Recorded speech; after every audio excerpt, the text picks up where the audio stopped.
하나님 말씀 구약 성경 출애굽기 14장의 말씀입니다.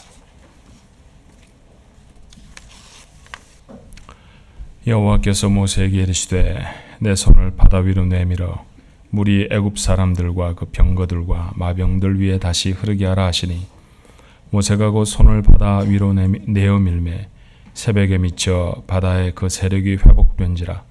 애굽 사람들이 물을 거스려 도망하나 여호와께서 애굽 사람들을 바다 가운데 엎으시니 물이 다시 흘러 병거들과 기병들을 덮되 그들의 뒤를 쫓아 바다에 들어간 바로의 군대를 다 덮고 하나도 남기지 아니하였더라.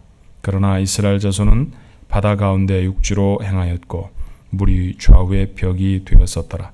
그날에 여호와께서 이같이 이스라엘을 애굽 사람의 손에서 구원하시매 이스라엘이 바닷가에 애굽 사람의 시체를 보았더라. 이스라엘이 여호와께서 애굽 사람들에게 베푸신 큰 일을 보았으므로 백성이 여호와를 경외하며 여호와와 그 종 모세를 믿었더라. 아멘. 성인이 되어지면 사용할 수 있는 단어의 숫자가 한 26,000개 정도 된다고 해요. 아주 학술적인 이야기가 아닌다 하면은 그 한 26,000개 정도의 보캐블러리를 가지면 보통 의사소통은 어렵지 않게 하는가 봅니다. 근데 그렇게 사용할 수 있는 단어 중에 최고의 단어, 사람들이 가장 좋아하는 단어가 뭘까 조사를 해봤더니 미국 사람들의 경우에는 28%가 땡큐를 꼽았어요. 감사합니다라는 단어가 최고다라는 것이죠. 그래서 어느 나라에든지 그 감사한다라는 단어들은 잘 사용하지 않든 사용하든 간에 참 많이 발달되어져 있습니다. 그래서 히브리 사람의 격언 중에 아이의 혀에 감사합니다라는 말이 붙기 전에는 어떤 말도 가르치지 마라, 그런 말이 있습니다. 가장 많이 해야 되고 가장 듣고 싶어하는 말인데 가장 잘 못하는 말, 감사합니다, 고맙습니다, 땡큐라는 말이죠. 자, 연습 한번 해보십시다. 오늘 아침에 옆에 분들하고 가까운 분들하고 앉아 계시죠? 자, 앞에 뒤에 분들하고 같이 한번 고맙습니다, 감사합니다, 땡큐 그렇게 한번 인사하십시다. 예.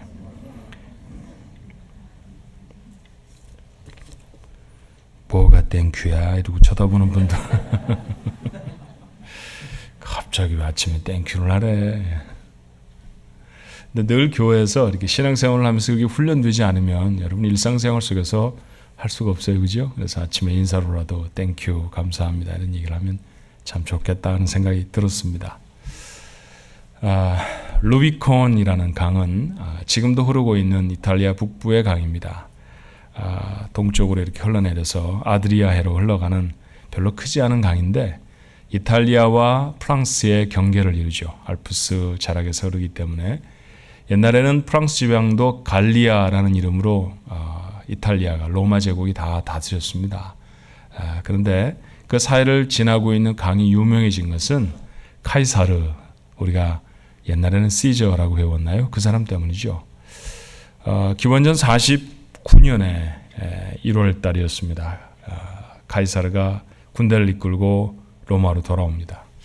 잘못하면 원로원에 의해서 자신이 축출되어질 정치적 위기를 맞죠.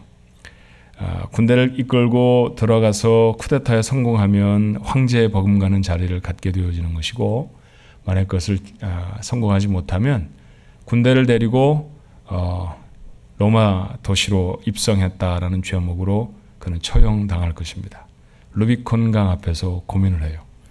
유명한 이 메난드로스의 식구라고 하는데 주사위는 던져졌다라는 그런 유명한 말이 있죠. 그런 말을 하면서 루비콘 강을 건넙니다. 이 시저가 루비콘 강을 건넌 것은 돌이킬 수 없는 일을 했다라는 점으로 그렇게 이제 우리에게 많이 사용되어지는 말 중에 하나죠. 인생을 살다 보면서 이런 루비콘 강과 같은 사건이 있습니다. 믿음의 여정에는 이런 강이 없을까요? 이스라엘 백성은 출애굽한 지 며칠이 못 되어서 홍해 바다에 가로막히고 말았습니다. 뒤에서는 애굽 군대가 막 출격해서 자신들을 도로 사로잡아 가려고 하고요.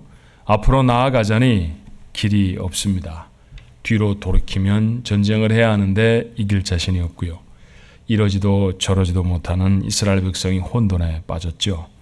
이때 하나님이 모세를 통해 주신 해답이 이랬습니다. 출애굽기 14장 16절에 지팡이를 들고 손을 바다 위로 내밀어 그것으로 갈라지게 하라. 이스라엘 자손이 바다 가운데 마른 땅으로 행하리라. 무슨 말씀일까요? 바다를 갈라서 길을 내주시겠다라는 말씀이죠. 바다가 갈라지는 사건을 일생을 통해 한 번도 경험할 수가 없습니다. 사실은 그런 일이 있었다라는 것을 이스라엘 백성 역사 속에서도 알지 못해요. 그런데 하나님은 한 번도 일어나지 않은 일을 하겠다라고 말씀하십니다. 세상에 한 번도 일어나지 않은 일들 하는 것 참 많죠. 그렇게 하나님이 이스라엘 백성이 불가능하다고 우리가 경험해보지 못했다고 말하는 일들을 하시겠다 약속하시죠.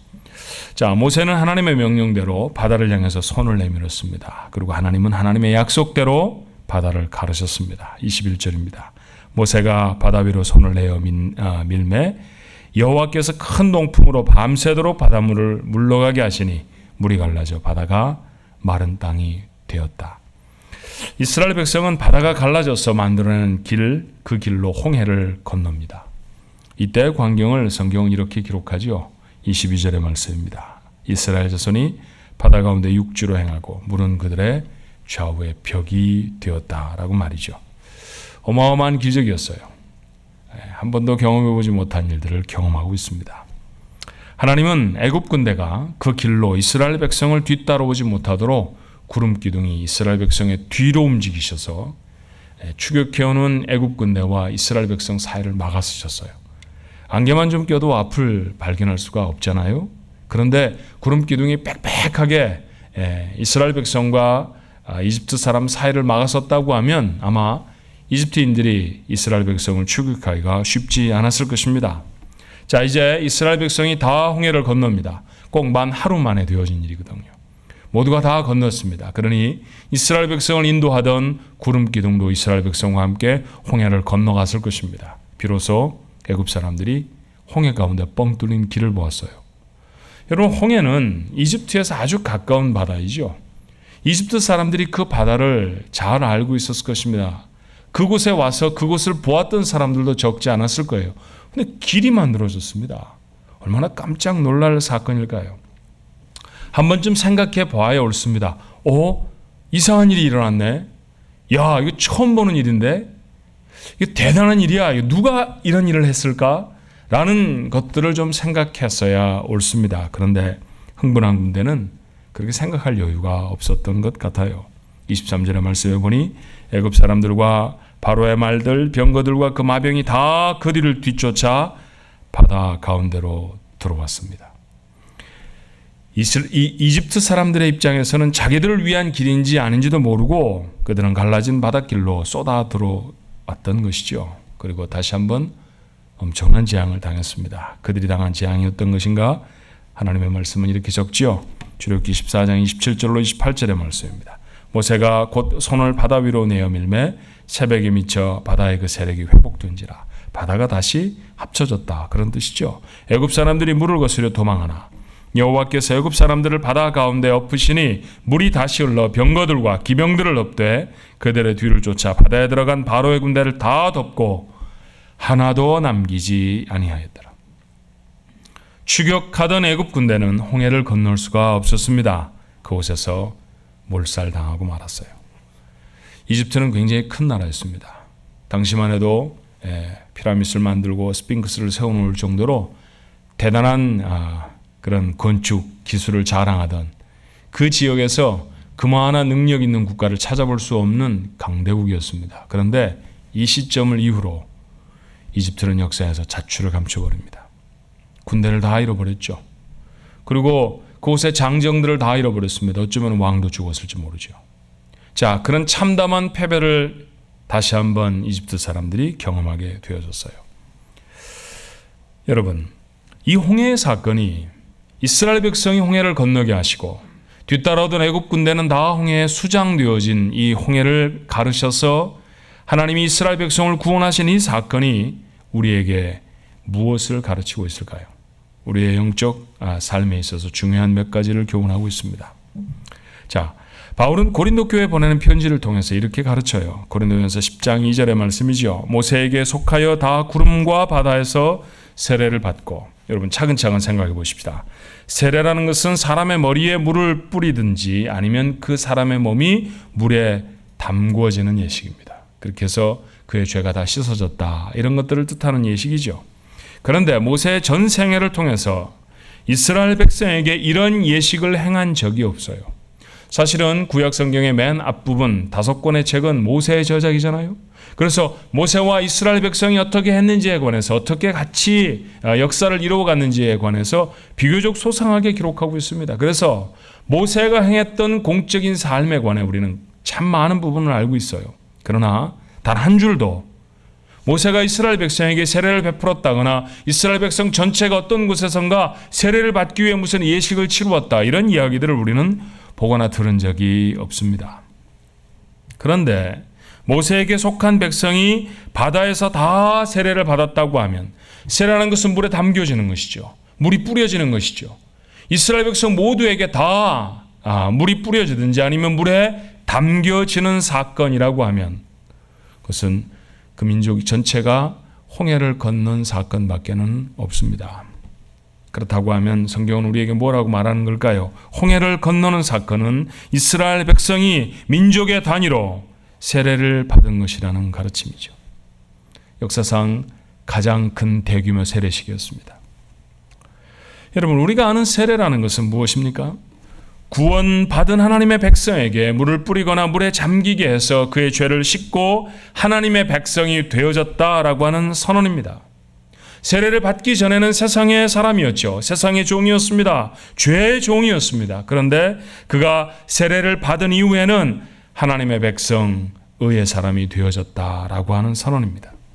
세례는 이와 같이 그리스도인이 그의 신분이 변했다라고 하는 사실을 모든 사람 앞에 공표하는 예식입니다. 그렇다고 하면 홍해를 건너는 이스라엘 백성에게도 이것은 같은 의미일까요? 그렇습니다. 정확하게 같은 의미입니다. 여러분 생각해 보십시오. 홍해를 건너기 전에 이스라엘 백성의 신분은 이집트의 노예였습니다. 애굽의 종이었죠. 그러나 홍해를 건너고 난 다음에 더 이상 그들을 추격해오는 바로도 이집트의 군대도 없었을 때 그들은 하나님의 백성이라는 것입니다. 그들은 홍해를 건너므로 다른 신분의 사람이 되어졌어요. 여러분, 아무나 홍해를 건널 수 있는 것은 아닙니다. 아무나 자기 마음 먹는 대로 자기의 신분을 바꿀 수 있는 것은 결코 아니죠. 하나님이 이스라엘 백성에게 확인시키고 계시지 않습니까? 여러분 생각해 보세요. 어떤 길을 갈 때 말을 타고 가는 것, 마차를 타고 가는 것이 쉽겠습니까? 아니면 걸어가는 게 쉽겠습니까? 당연히 말이나 마차를 사용하는 게 쉽지요. 이스라엘 백성은 걸어서 홍해를 건너갔고, 그리고 애굽 사람들은 말 타고 마차 타고 건너갔습니다. 그런데 아무리 좋은 탈 것이 있어도 애굽 사람들은 그 홍해를 건널 수가 없었어요. 무엇인가 도구를 좀 새롭게 한다고 해서 어떤 일이 가능해지는 것은 절대로 아닙니다. 이스라엘 백성만이 홍해를 건널 수가 있었습니다. 바다를 건널 수 있는 사람은 오직 하나님의 선택한 백성밖에는 없다라고 하는 사실을 보이시는 것이죠. 하나님이 출애굽을 통해 이스라엘에게 이루시기를 원하셨던 것은 뭘까요? 그들이 사는 장소를 이집트라는 곳에서 팔레스타인이라는 곳으로 바꾸는 게 아니셨습니다. 그들을 출애굽시키셔서 하나님이 그 백성에게 정말로 이루시고 싶었던 건 뭘까요? 신분이 바뀌어지는 것입니다. 애굽의 종에서 하나님의 백성으로 말이죠. 그들이 바다를 건너며 애굽의 종이라는 옛사람은 다 죽여야 했습니다. 그리고 하나님의 백성이라고 하는 새 사람으로 건너편 바닷가에 이르게 되었습니다. 그러니 하나님은 이스라엘 백성을 홍해로 인도하셔야만 했죠. 왜 바닷가 길, 그 편하고 좋은 길로 인도하지 아니하시고 광야로 그 사람들을 돌리셔서 구태여 홍해라고 하는 바다를 건너게 하셨는지, 그것은 어쩌다 보니 그렇게 갔고 어쩌다 보니 바다를 만났고 바다를 만났으니 바다를 가르칠 수밖에 없었던 것이 아니었습니다. 하나님은 그곳으로 당신의 백성을 인도하셨죠. 왜냐하면 그곳에서 이스라엘 백성을 새롭게 하셔야 했기 때문입니다. 그리스도인의 삶에도 같은 확인이 필요하죠. 예수를 믿고 구원을 받아도 환경이, 문제가 변하지 않을 수 있습니다. 근데 여러분, 변하는 게 있어요. 뭐가 변합니까? 사람이 변합니다. 구원받은 그 사람이 변하는 것이죠. 1981년에 레이건 대통령이 암살을 당할 뻔했던 사건이 있었습니다. 여러분 기억하시죠? 병원에 누워있는 대통령을 그의 담임 목사였던 단무마우라는 목사님이 찾아갔습니다. 대통령의 손을 붙잡고 이렇게 물었다고 해요. 괜찮으십니까? 그때 레이건 대통령의 대답이 너무 간단했어요. 그렇지만 우리에게 시사하는 바가 참 큽니다. 그는 이렇게 대답했다고 합니다. 저는 괜찮습니다. 저에게는 구세주가 계시기 때문이죠. 총에 맞았습니다. 죽을지도 모릅니다. 보통 사람이 경험할 수 있는 어려움이 아니잖아요. 그런데 담대합니다. 이유가 뭘까요? 사람이 달라져서 그래요. 어떻게 달라졌나요? 하나님의 사람으로 달라진 것이요. 상황은 여전히 어렵지만 사람이 바뀌는 것입니다. 그게 구원의 사건입니다. 여러분들 중에 혹시 미국의 시민권을 가지고 계신 분들이 있으실 거예요. 시민권을 따셨던 때를 기억하십니까? 선서를 하기 위해 어떤 장소론가 가셨죠. 선서를 하러 갈 때 타고 갔던 자동차와 선서를 마치고 미국 시민이 되고 난 다음에 나와서 타던 자동차가 다릅니까? 같습니다. 똑같은 자동차 타고 가서 똑같은 옷 입고 선서식에 참여했다가 그 옷 입고 선서 마치고 똑같은 자동차 타고 돌아옵니다. 그런데 다르잖아요. 그 장소까지 갈 때 우리는 누구였습니까? 한국인이었습니다. 돌아올 때 미국의 입장에서 보면 외국인이었죠. 그런데 선서를 마치고 그 모두에게 시민권 증서가 주어지고 난 다음에 그들의 신분은 무엇이 됩니까? 미국의 시민이 되어졌습니다. 상황은 하나도 바뀐 것이 없는데 뭐가 바뀌었나요? 사람이 바뀌었습니다. 이것이 구원의 사건입니다. 하나님의 백성들이 자신에게 임한 구원의 사건에 대해 오해할 때가 얼마나 많은지 몰라요. 종종 사람들은 어려운 문제 앞에 섰을 때 내가 정말 구원받은 거 맞아? 라고 말합니다. 맞습니다. 상황 때문에 구원받고 안 받고 하는 거 아닙니다. 우리는 여전히 경제적인 어려움을 당할 수도 있고요. 질병에 고통스러워지기도 하고 때때로 그 질병 때문에 생명을 잃기도 합니다. 왜 저 사람에게 저런 사건이 생겨? 그런 사건을 피할 수 없을 수도 있습니다. 그러나 여러분, 그런 것들이 우리의 구원을 결정할 수 있는 사건이 아닙니다. 예수를 믿고서 삶이 더 쉬워지는 것 아닙니다. 쉬워질 수도 있지만 아닐 수도 있습니다. 어떤 때는 더 많이 어려워질 수도 있죠. 그런데 바뀌어진 것이 있습니다. 그 문제를 경험하는 내가 바뀌어졌습니다. 사람이 달라졌어요. 문제를 바라보는 내가 다른 사람입니다. 아무리 어려워도 이길 것 같지 않아요? 그렇죠. 그게 구원받은 사람의 모습이에요. 돈이 많아서, 내게 능력이 많아서 이길 수 있는 것이 아닙니다. 그런데 이길 것 같아요. 하나님이 계시기 때문에 말이죠. 전에는 그런 일을 당하면 두렵고 어렵고 망했다라고 말했는데 이제는 아닌 것 같습니다. 그게 내가 달라졌다는 얘기죠. 어떤 일에 실패를 경험할 수 있습니다. 사람들이 우리의 손을 붙들고 어떻게 하냐고 그렇게 어려운 일들을 당해서 얼마나 힘드냐고 말할지 몰라요. 그런데 사실은 그게 우리에게 그렇게 어려운 일이 아닐 수도 있습니다. 왜냐하면 그 사람들이 말하는 실패가 우리가 생각하는 실패가 아닐 수도 있고요. 사람들이 말하는 성공이라는 것이 정말 우리가 바라는 성공이 아닐 때도 있기 때문입니다. 상황은 똑같아요. 내가 구원받고 난 다음에도 세상은 똑같습니다. 그러나 세상을 바라보는 내가 달라졌습니다. 이것이 구원의 사건이라는 사실을 주님은 홍해를 통해서 우리에게 가르치십니다. 홍해 도하의 사건이 구원이라는 것이 신분의 변화라는 것을 우리에게 가르쳐주는 것, 그게 첫 번째 교훈이라고 하면 또 하나의 중요한 교훈이 있다는 사실을 놓치지 말아야 합니다. 하나님은 이스라엘 백성이 홍해를 건넌 후에 바다를 다시 닫으셨어요. 오늘 여러분에게 읽어드린 바와 같이 그래서 애굽 군사들 거의 대부분이 그곳에서 죽음을 당했습니다. 이런 질문을 한번 해볼까요? 하나님은 이스라엘 백성 말고 애굽 군대를 죽이시기 위해서, 그들을 다 몰살시키시기 위해서 홍해를 닫으셨을까요? 어쩌면 그것도 목적이 하나일 수 있지만 하나님은 그런 사람들을 다 몰살시키기 위해서만 바다를 닫으시는 그런 무자비한 분은 아니시잖아요. 그렇죠? 이집트 사람 중에도 상당한 사람들을 구원하셔서 당신의 백성으로 받아들이셨던 하나님이셨다고 하면 누군가를 죽이기 위해 동원하신 그런 사건만은 아니었습니다. 이스라엘 백성은 홍해에서 배를 타거나 밧줄을 묶거나 수영을 해서 그 바다를 건너지 않았습니다. 순전히 하나님의 방법 외에 바다를 건너죠. 하나님이 바다를 갈라주지 않으셨으면 그들은 그 바다를 건널 수가 없었습니다. 바꿔 말하면 뭘까요? 이스라엘 백성들 속에는, 사람들에게는 건너갈 방법이 없다라는 것이죠. 그런데 그들이 홍해를 건너간 후에 바다가 다시 닫혀버렸습니다. 그러면 뭘까요? 건너올 때 그들의 방법이 없었다고 하면 닫혀버린 바다를 되돌아 건너갈 방법은 있는 것입니까? 없습니다. 그 방법도 없습니다. 그들은 돌아갈 수 없습니다. 하나님은 건너간 건너편 바닷가에서 이스라엘 백성들에게 확인시키시죠. 돌아갈 수 없다. 다시 돌아가는 것이 아니다. 구원에 대해 얘기를 해보십시다.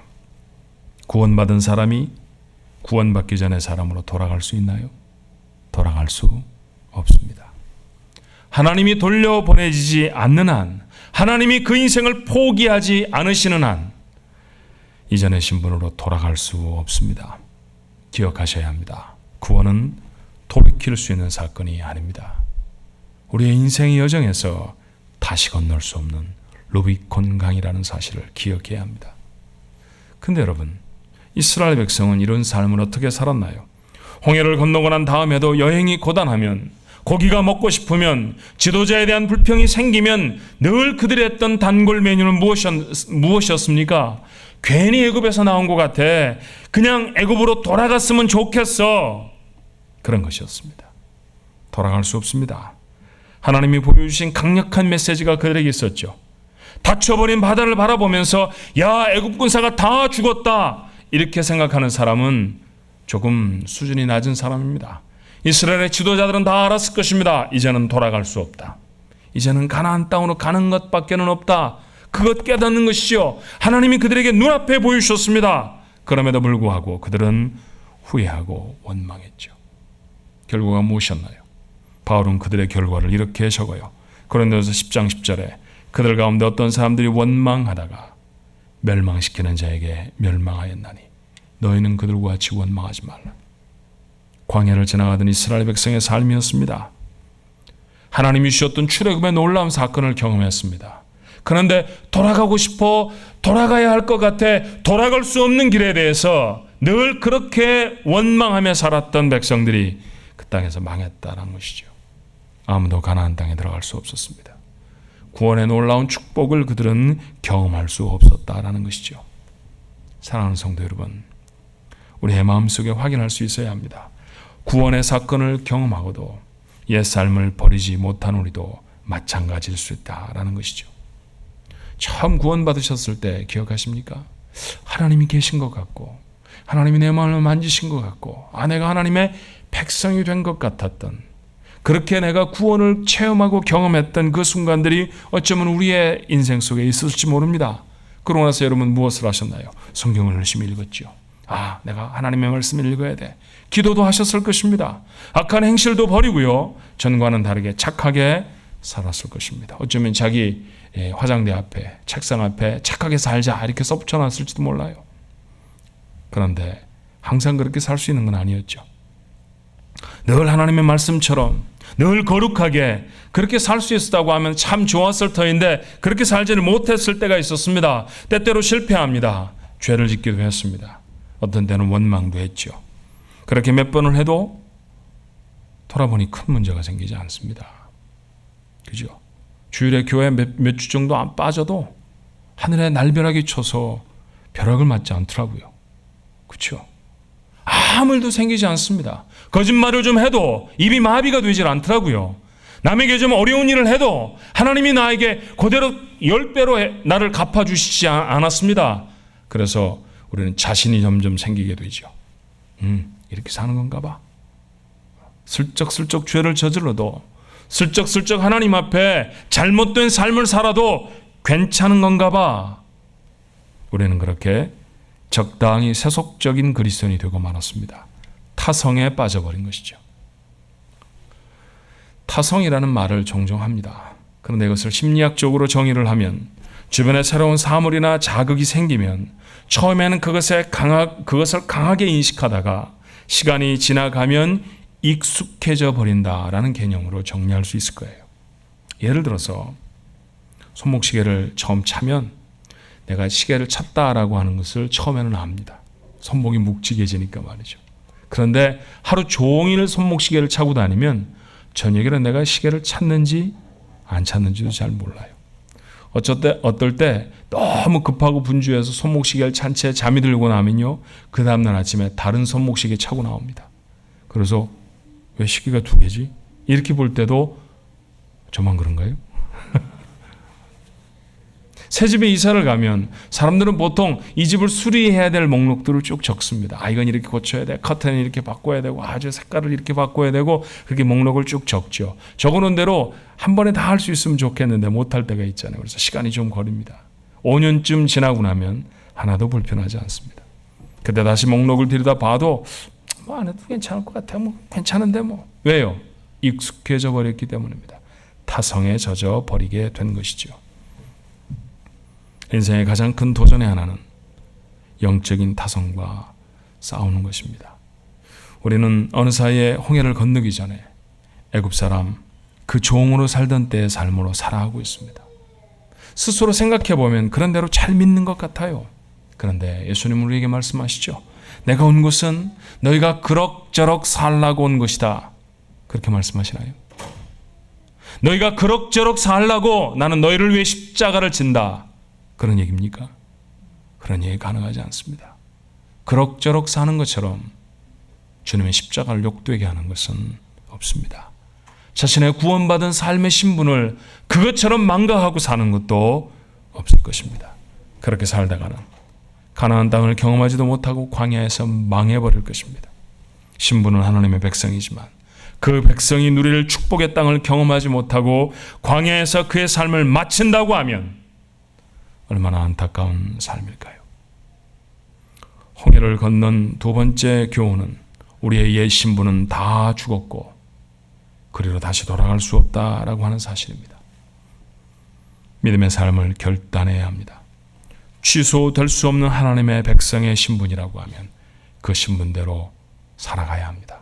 오늘 이 아침에 결단하십시오. 결정하실 수 있어야 합니다.